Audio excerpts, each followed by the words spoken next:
Hello, everyone, and welcome. Thank you for tuning in, and welcome to our September 1st episode of Girl Edition. I am Jessica Larry. I'm Laurel Jones. Hi, I'm Emily Walker. Hey everyone, I'm Lauren Faria. Hi, my name is Kimberly Melendez. Okay, so for our first topic, what I'm going to be talking about is guns in classrooms. So my sister is going to be graduating from Texas Tech this year, and next year she'll be an elementary school teacher. And her and I have had a conversation multiple times about should students have the right to request to be removed from a classroom of an armed teacher? I think you definitely should have the right because this kind of goes back to I remember London Hibbs had a very similar question, and her answer was, you don't know the intentions of everyone else in that classroom that knows that there is a weapon there. So if you do not feel comfortable, then you definitely have the right to request to not be in that class anymore because safety is definitely number one. And if you do not feel safe at school, then that definitely needs to be fixed and rearranged to something different. I agree with that. I think it has to go off of what your personal comfort level is and what your beliefs are and what you think is best for your situation and what your parents also think and like what your family wants to go with. Personally, I wouldn't feel comfortable. I've seen some videos of students like overtaking a classroom, and if that were to happen, that's a bigger safety issue. So I wouldn't feel comfortable, although there have been several school shootings resulting in over 70 deaths from 1997 to 2007. Yeah, I do agree with that because I mean, kind of like with what Lauren said, you don't know what happens when a teacher leaves the classroom and they leave students alone in a classroom. It can be from any grade, from elementary to high school, but I think it's just that we should definitely know. I think that if a teacher didn't tell us that they had a weapon in their classroom and we went all year and something did happen, that would be a bigger issue than them just telling us so we can request to be removed from their class. I agree with that. Absolutely. Going off of Lauren, what she said, there is a big ratio of students to teacher. So like you said, the students could very easily overpower that classroom. And if they had certain intentions in mind, it would be very easy for them to overpower the one teacher in the classroom and take it over into a way that would not be good and would not be a safe environment. So that is a really good point, Lauren. I think the weapon in the classroom, although I think it should be like privately talked about that there is a weapon in the classroom, it should definitely be put away and hidden and locked up and not where a student knows where it is and not easily where it can get in the student's hands. If anything happened, it should definitely be a secret to where it's hidden and where it's locked up so nobody knows but the teacher. I For agree me, with that. I look up to all my teachers. I mean, that's the reason why I love math and science. And just knowing that that teacher has an extra responsibility of holding a gun, I don't think that should necessarily be on their, I guess, the job description of having a gun. I think it's just to teach kids and really enrich their future. Yeah. Don't necessarily think it should be having a gun in their possession. I agree 100%. 100%. Okay, well, I think we're ready to move on into the next question. So my question is, should schools require classes to help with real life situations such as learning to pay taxes and paying bills, registering to vote, different things like that? Do you think there should be a class fully required, not just that you can take as an elective or something on the side, but that is 100% required before graduating?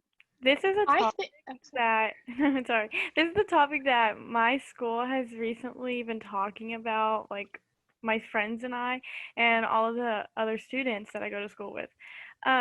We were talking about how we were, getting ready to look at colleges and different things that we want to do, and then that rolled into the topic of moving out and living on our own and budgeting. And honestly, I got a little freaked out thinking, how do you pay taxes? How do you do this? And money management, which is something that goes along with my platform as well. Um, but I think it should definitely be in a school to teach students. And some students don't have the same resources with their family to learn about things through like at their home. And it should definitely be implemented in schools to learn about money management and how to live on your own and how to do those daily necessity things that are needed and you have to learn how to do.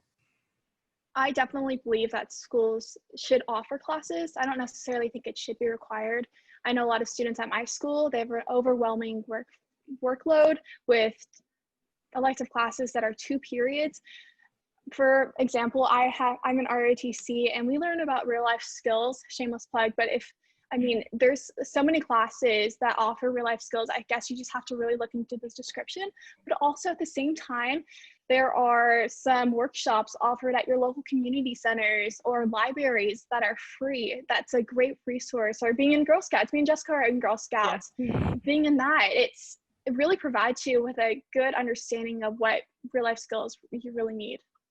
I think that honestly, thinking about that Girl Scouts has probably given us more real life information than, like, I know we take a high school 101 class at school our freshman year, but even then we learn about cyberbullying and bullying and mental health, but we don't learn about like how to register to vote, taxes, things like that. We don't have a sex ed class. We learn about that for a day. It doesn't teach us things that we need to know to go into the real world once we graduate. And I honestly think that Girl Scouts probably has taught us more about real life situations than our school has. Absolutely, yes. For me, for my school, we have now advisory every Monday, Wednesday, Friday, and they've implemented that. So I think maybe for juniors and seniors, I think that could be a really good opportunity to take advantage of that time that we have, because we're really, as of right now, just using it as more class time. So I think that could be a really good use of that time. However, I think this is just my personal opinion, I think it's a bit exaggerated on how like difficult registering to vote and doing taxes are, because we're all smart and those things, I mean, if you just look it up on Google, it goes like step by step, this is how you do this. In my personal opinion, I don't think it's necessarily that difficult. And I know it's something that as teenagers we say, like, we don't know how to do this, but just ask your parents. I mean, that's my opinion. My parents have taught me how to do taxes and they've like explained the whole process to me, and now I know how to do all those things. And so, I mean, that's how I feel about that. I think it Yeah, could be beneficial to people who like the classes maybe being optional, because some kids may not have those resources and relationships with their parents to, for their parents to teach them that. That's just the reality of the world. Not everybody has that. And I think with it, maybe doing a school assembly once a month over it and making it more of like an activity for kids to want to learn about it and to want to be prepared for it, I think that could be beneficial, and to bring everybody together and prepare them so that way there's less stress. And especially for juniors and seniors, I think you could even make it juniors and seniors because that's where it's really starting, because you're about to step out into the real world. Yeah, kind of going off of what Emily and Kim just said, we also have an advisory period at my school, but it's typically used for, like you said, just extra class time or watching some outdated video about just random stuff. Y'all know what I'm talking about. Yes. So yes. yeah, that no one ever really pays attention to, and just all of this stuff that everyone's just sitting on their phone, really not paying attention to. I think using some of that time that we already have in our daily schedule or monthly, weekly, whatever it is for your school, pretty much, I know most schools have something similar to an advisory period or a mentor teacher, something like that along those lines. So using that time to really kind of ask questions if you're curious or if you don't know how to do something, because most teachers have experienced a lot more life lessons and a lot more stuff that we have not yet. And so they are definitely valuable resources to use that we have access to daily. Yes, absolutely. I mean, if you don't have that guardian to look over you, or someone that you don't really know who to ask a teacher.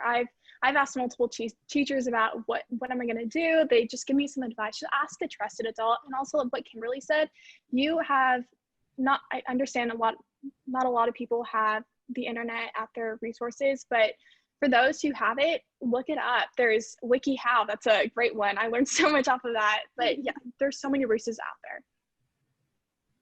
Okay, so moving on to the next topic. My question is, do we think teens are reading reliable content in the media? For me, I think. Oh, sorry. Go ahead. You're good. Okay.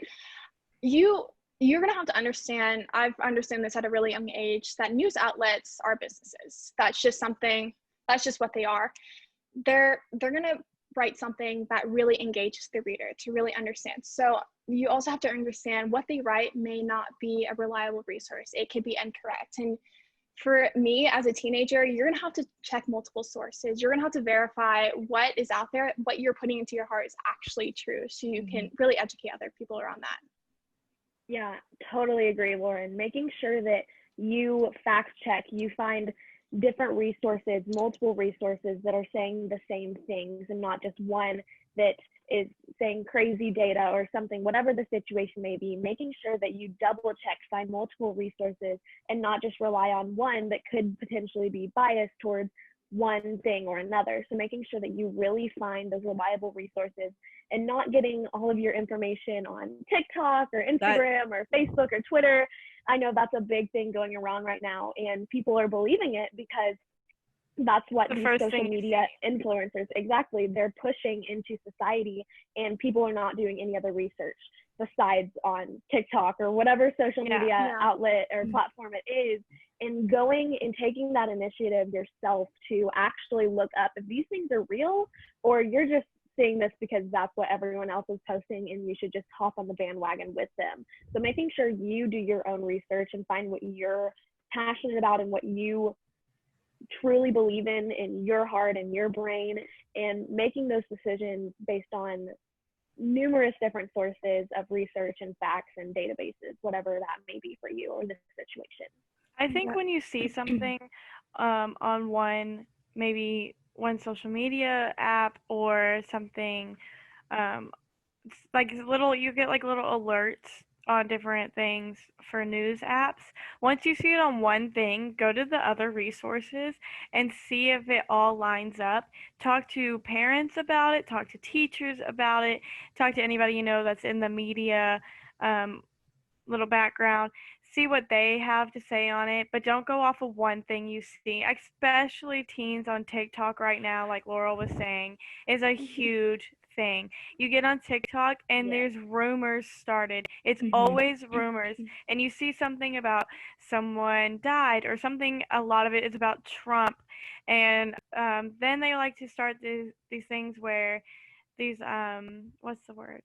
It's like the trends. Yes, and then the trends, and then they try to make these little, they're like, these predictions, that's what I was trying to say. Yeah. These predictions, and I know a lot of them were about Trump, and on August 27th, which was a thing, I don't know if you saw that, like 2 months ago, something about Trump on August 27th was going to pass away, which obviously did not happen, but everybody was worked up over this thing. It was on news channels because they were like, and Trump was, I know he probably saw it, and it was a huge thing. And so it's like, instead of starting these rumors and getting these kids that don't know to like fact check, they start believing them, and then that's what they're seeing, and then that's what they're going to go with and start making topics off of and believing that instead of actually reading the real media. I think that how I see it is, as with social media being so prominent right now, I think that, not to say our generation is gullible, but with social media, our generation is gullible. They go from different social media sites to different social media sites, and they just believe everything they see and they run with it, which is what you can't do. Like, you can't find an article on Instagram and sit here and say, oh my gosh, this person died. I'm going to go post this all on Snapchat. I'm going to post it all on Facebook. I'm going to post it all on everything else because this person died. But in reality, that person's not actually dead. Like, you find it on, you can't go off of one thing. You definitely need Because I feel like we're spoon-fed all of these things and we just take it. That we don't Yeah. fact check anything. We don't go to other sources. For Because sure. I know that I was taught in middle school that that's what you do. When you go to a website, you check its sources. Yeah. Everyone was pretty much taught that in middle school. But I think that we just run with all of these ideas the second someone sprinkles it on us, and it's not necessarily true. And then we're put in situations where we just posted something that's false. Yes, Yeah, I feel I like think it's media is so important to biased right now. sorry. No, go ahead. I'm sorry. I think it's important to realize that it's not just us that are being fed these things, but also our parents. Mhm. Like last night, my parents and I were watching like a documentary about like Pizzagate and how like these were affecting adults. Like adults were like being fed all these lies, and how not only are we, our generation, being fed these things through social media, but maybe our parents are being fed like these conspiracies, and it's getting around to really everyone. It's like Yeah. what's true and what's not, and fact checking is super important. And I think it's worse right now because we're in the house and we spend so much more time online and on social media that 400%. it's way worse now. People are And with so the bored right now. upcoming election, like everything is kind of building up with, there's so much going on in the world right now. Yeah. So there's just so many different things being thrown in every different direction, and people are just taking that and running with it and believing every single thing they see on social media, and just really truly believing that without doing any research or any fact checking. So biggest advice, I think, from all of us, if you see something and it seems like it might sound just a little bit crazy, definitely check do it. your fact checking. Definitely do some research about it before going and spreading more rumors about it or posting about it, anything like that. I have That's a an perfect example of this, which actually happened to me last night. But I had to fact check it. So I saw this little thing, like on the Instagram Explore page, and it's these like spikes that they put under a bridge for the homeless that are seeking shelter from rain. And I don't know if you can see it, but you can see like the Mhm. little spikes under the bridge that they put there. And so I was like, oh my gosh, like that's what I'm going to ask. My question is going to be like, what are your thoughts on that? So I start, I looked it up, and it actually, that was in Arlington, and which I thought was so random. Like I saw it and it had to do with Arlington. But they were taken, that post was posted about 3 weeks ago. They were taken out under that bridge in 2019, a year ago. So that is not up to date. A lot on the news went down with that, and people didn't agree with it, and they thought it was just pure evil. And they took them out. They took those spikes out of under that bridge a year ago. So it was not true. So if I would have not, fact checked that post that I saw on Instagram, I would have been incorrect. Absolutely. I feel like Perfect this example. this goes into what we talked about in Ask GE a couple of weeks ago about rumors being spread. It's so easy for a rumor to be spread and you to believe that it's true. It's really understanding, especially for teens, just understanding what that source really intends to do, what the intentions of that news article or that story came from. It's kind of like a game of telephone. Like one person sees it and Yes. it goes down the It gets line, and then it mixed gets up. mixed Yeah. up during it. So true. Yeah. So true. All right, let's go into the next question. So we've all seen Hurricane Laura, heard Southeast Texas. My question is, how can we help the victims of Hurricane Laura? Fundraising is a huge one. Starting GoFundMe's, I know that's everywhere. And just trying to be there for if you have friends that are affected, and maybe offering a place for them to shelter at, and if you live in a safe place, and just being there for everybody and meeting each other's needs, and to make sure everybody is just safe. Yeah, I know, like when it was with like Hurricane Harvey, people would like drive trucks like from up here from North Texas. They'd drive trucks of like water and food and extra clothes. I know the Red Cross is really big at help, but they also have like mental health lines that you can reach out to for people who are going through this, because it's a big thing. And I mean, it's hard on families right now, especially with COVID going on and you're dealing with Yes. a hurricane. Yeah, it's a It lot can be going very on. stressful. It can be Yeah. very stressful. It can do a lot of Yeah. damage to families. And I think that just reaching out to hotlines like those, or just finding shelter places that offer places like safe places to stay, things like that will really help. I I also did a think little. that finding, oh, sorry, No, go ahead. Go finding ahead. resources. Oh, thank you. So I think that finding resources such as your local church, I know they usually do a lot of stuff. My church does so much too, especially whenever there's natural disasters like this. And they, like you said, Jessica, have the big trucks. I think for Hurricane Harvey, they loaded up like 40 like semi trucks just full of supplies, and we're still working on that for this one. And then also, like you said, Emily, offering shelter to those. My aunt, she lives in Louisiana, and her neighborhood was severely affected. So she was actually down here with us this weekend. Luckily, her house was one of the better ones. She got very lucky, so we're definitely very grateful for that. But she showed us pictures of other houses in her neighborhood, and there were trees completely down, houses just completely over, like trees on the houses. Like, it was definitely very surreal seeing all those things, and that's the reality that so many people are in right now. So honestly, just doing your part as much as you can, finding those resources. I'm sure if you look up on Google, there's tons of resources that you can be a part of to help. So just kind of going out of your way to find those different resources. And honestly, a take- big part of everything is just praying and praying for the ones that are affected by this hurricane and keeping them in your mind and in your thoughts and prayers. After spending a lot of time in Houston over the past couple years, Houston has just grown really near and dear to my heart. So having this hurricane hit and me not being able to go there physically to help, I've researched a lot of resources. So some organizations that offer aid are Acacia Navy, Project Hope, Save the Children, and Global Giving. There are tons of more resources out there. But Red Cross is also seeking donations and volunteer. You can donate at redcross.org, call 800 Red Cross, or text Laura to 9099 to make a $10 donation. There's so many resources out there. Okay, so to the next question. How is school going for everyone?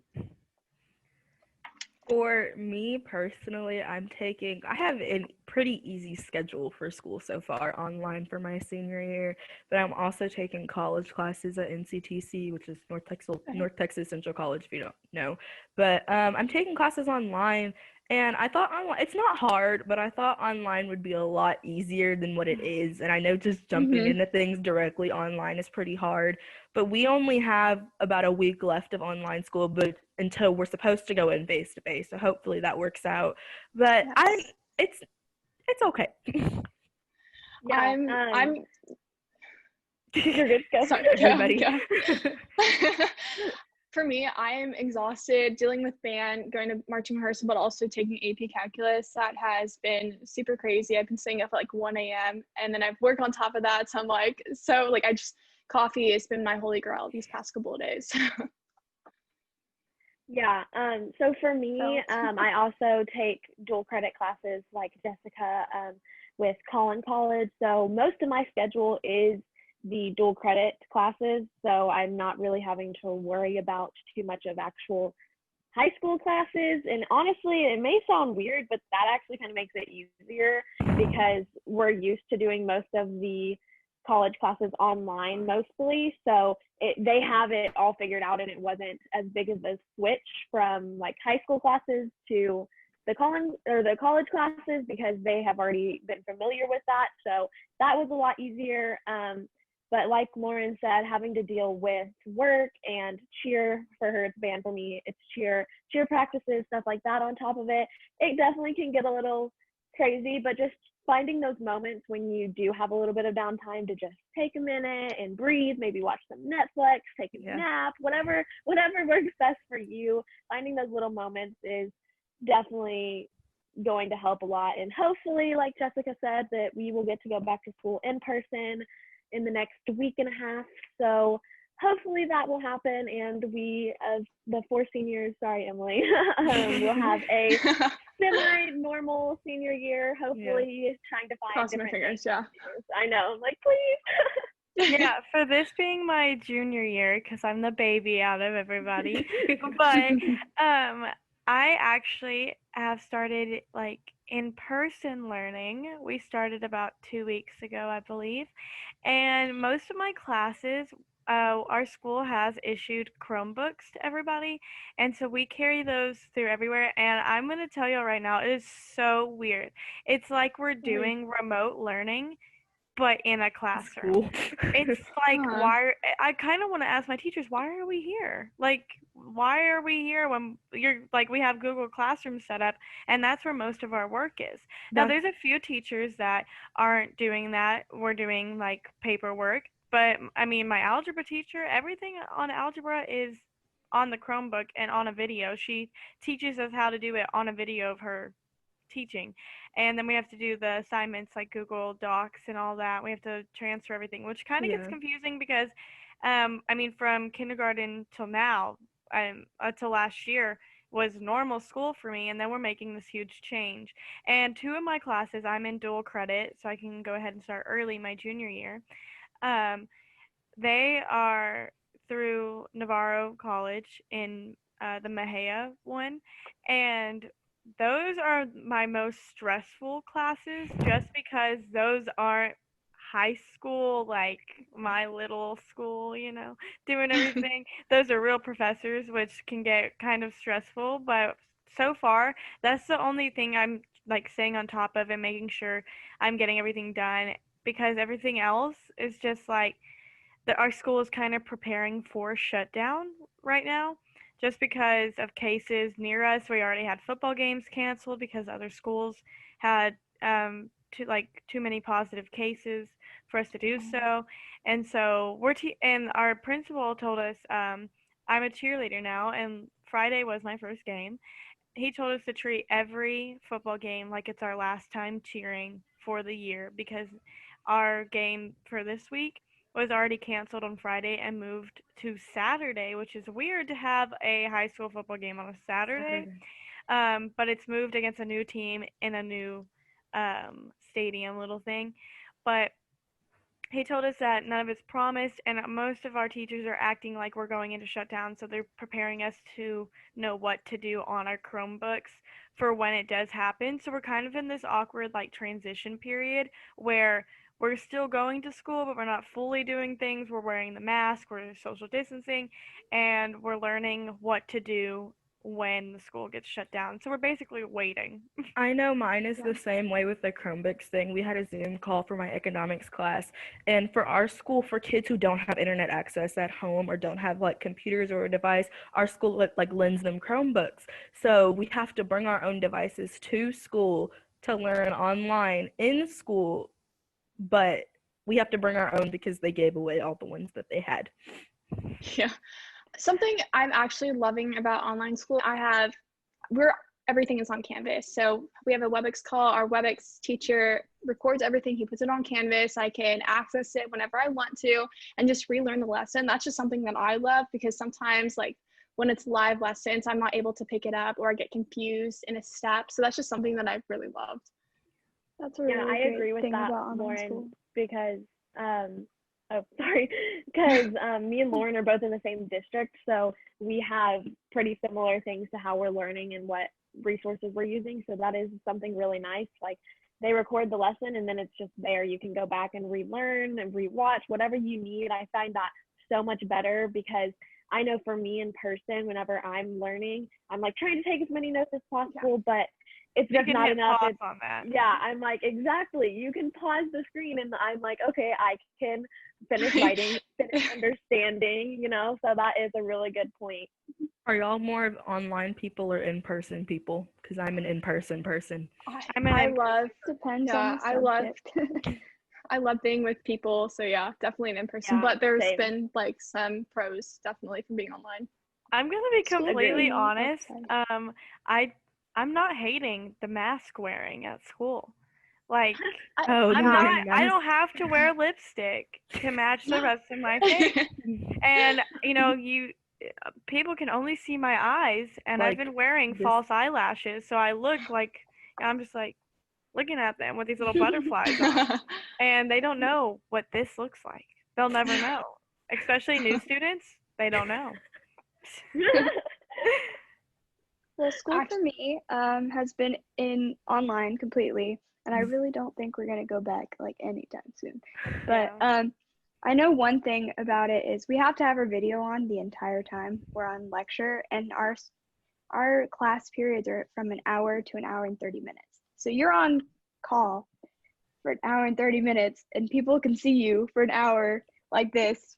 And you don't know You who's gotta be looking like- at you. you have to have your Exactly. camera on because I know Yeah, for our ours school we doesn't have have that. the entire time. That's So I'm just like, crazy. you can't sneeze, you can't like make a face, like you have to be like the entire time. It's really bad. Oh. But other than that, it's pretty good. I'm taking AP Chemistry and AP Music Theory, and those don't sound like they're math classes, but they are. AP I Music don't Theory think is a I've ever math done. class. Yes, I I mean, had to use I get- pre-cal in AP Music Theory. Is it like the I'm not even rhythms? kidding. With The rhythms, rhythms? yeah. So Yeah. just, Okay, that makes uh, sense. the flag, I don't need to explain that. I don't want to like get into. Let me explain how music is math because I can. That can be a It's a whole direct lesson. correlation. But, Yes, direct correlation. Exactly. But yeah, I was teaching my dad, and he was like, "Hey, look, this is math," and he was like, "Whoa." But yeah, school's fun. Dual credit's fun. I feel like dual credit classes we tend to do better in because we like think about it more. We're like, oh my gosh, this is going on my Yeah. college transcript. Cannot mess this up. So yeah, school's fun. I like doing dual credit online because I have way more, and I have the same access for regular high school classes, but like I used Quizlet and Socratic for my dual credit online classes, which help so much. Like they're great tools, but I don't know, I feel like taking the online classes, like it's taking the dual credit ones are it's easier to find stuff to help you than regular high school classes. Yes. That's true. If very that makes true. sense. For my district, I don't know if this is for you, Laurel, but our classes, well, it's the same schedule. It's an hour for each class, but Mhm. sometimes my teachers let me out early. Sometimes my classes Yeah. are only 15 minutes, so I have just the rest of the downtime to work on other homework. It's so Yeah. great. And then our cameras, like the internet wasn't working for us, so they just told us to mute ourselves and no camera, so I can be in my pajamas. I can. That's It's so how we are. We relaxing. get on our Zoom wish. calls. We get on our Zoom calls and we're muted, and they turn off our cameras. They turn off our cameras and they mute us. And we're only on for like 15 minutes. But like cuz we had a Zoom call for economics on Friday, and literally it was at like 9 o'clock in the morning, and he muted all of us. He turned off our cameras, and all he talked about was how we'll take one quiz, cuz what we're supposed to do is next week is our last week online, and then we go in person on the 8th. So he basically, all he had told us was that we'll take one quiz while we're online, and that if we fail it, we could come back in when we're in person, and that if we don't wear our mask, he's kicking us out of his classroom. And he basically just told us how things will work when we go back to school in person and how things are working online for the next week. I wish. I have to look snatched at all times and just freeze frame of. Yeah. That's funny. Wow. Well, I think we are done for the day. We had a great time today. Thank you all for tuning in. Don't forget to join us in about 2 weeks on September 15th at 11:30 a.m. for Ask Girl Edition. We will be resending out those links and the resources to send in your anonymous questions. Send in Or not questions. anonymous. Yeah, or not anonymous, whatever you prefer. So we can help you out and give it our advice and answer those questions. So we will be posting those soon. So make sure you look out for that. But besides that, we had a great time today, and thank you all for tuning in. Bye. Bye.